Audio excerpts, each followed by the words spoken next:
if I could go back to day one, I would have told myself this, and it would have saved me years. I would say for myself, one of the biggest mindset shifts I had was thinking that I needed to be at a certain level in order to start. One thing that I do hear a lot and have heard in the past is, let's just take it to my industry. Somebody's like, I want to start my own business. I do photography, but I'm waiting till I get this particular camera. I'm waiting till I get this particular lens, and then I'm going to do it. No, if you think about it, there is someone else less experienced than you already started. And guess what? It doesn't matter that you're better than them.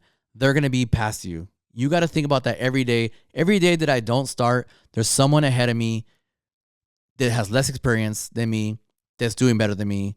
And that should honestly get you mad. You should get fired up. You should be like, what the heck? This isn't cool. I'm better than that person. I should be more successful. But one thing I always say and have always said, it's not who's the best, it's who's the loudest. So if they're louder than you, then they're going to get the business. If you have a cure for a crazy disease and nobody knows, you keep it in your garage, then what's the point of it? You got to let everybody know that you have this cure.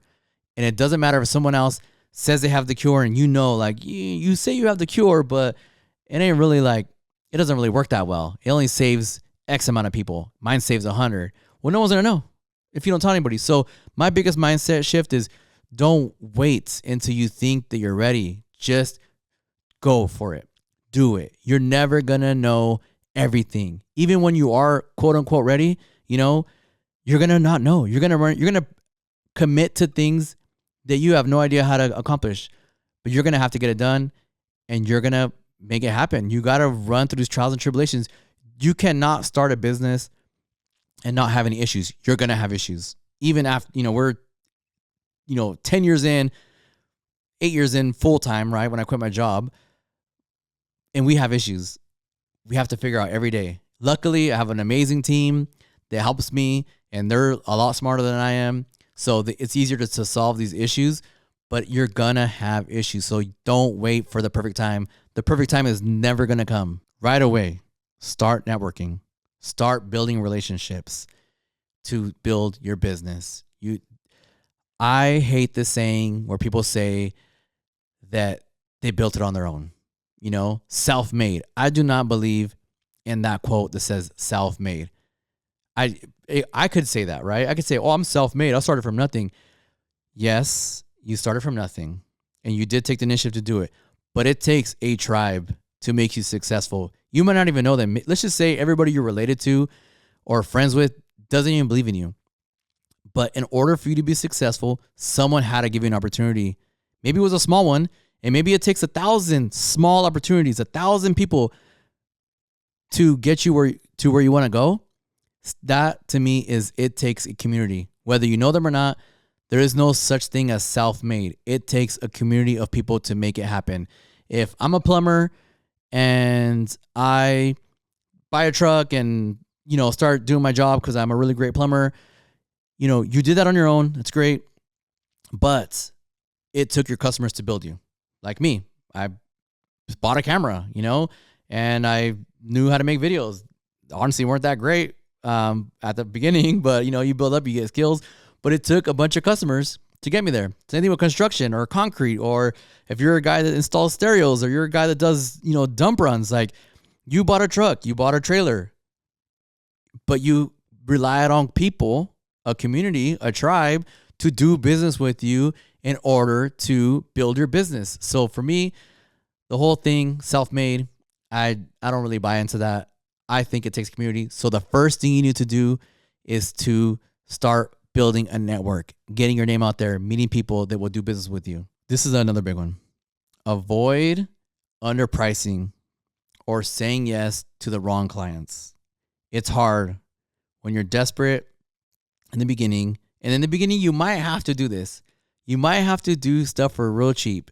You might have to deal with clients that you're not going to get along with.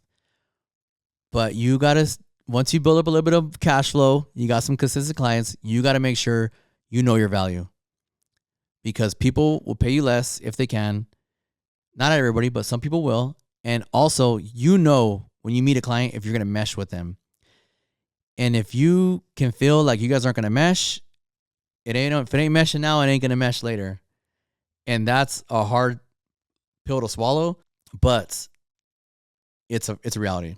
It happens.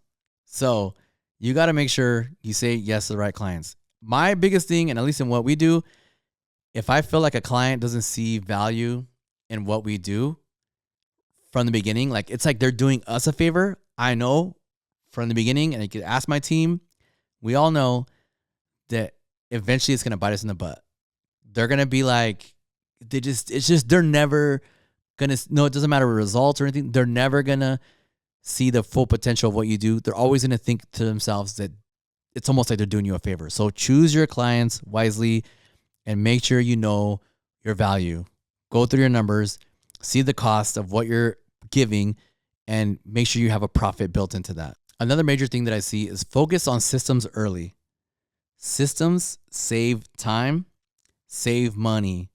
Even if you're a solopreneur, build a system for your business. Everything you do, the way I always look at it is if somebody came in and offered me X amount of dollars for my business, I want to be able to hand over a little booklet of systems. And I want them to take this book and to be able to read it and to operate my business as if I never left.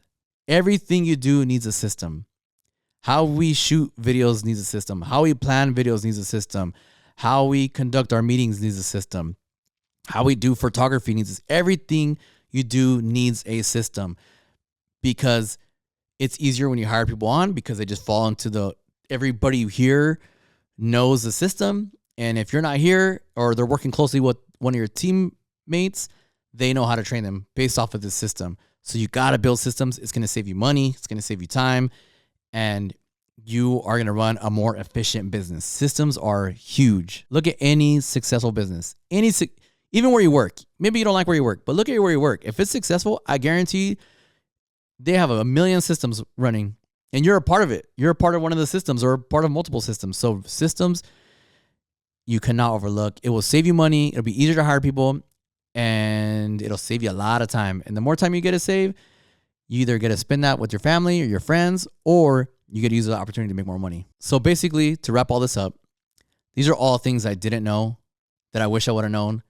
You know, in 2017, when I quit my job to do this full time, it wasn't how it is now. Like YouTube didn't have a bunch of like tutorial videos.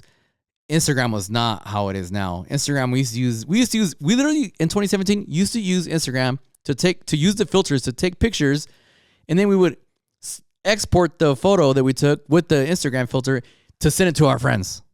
That was Instagram. Like, it wasn't how it is now. Now you can go on Instagram, you can find so much information on how to start a business or how someone else is doing a business or videos like this, right?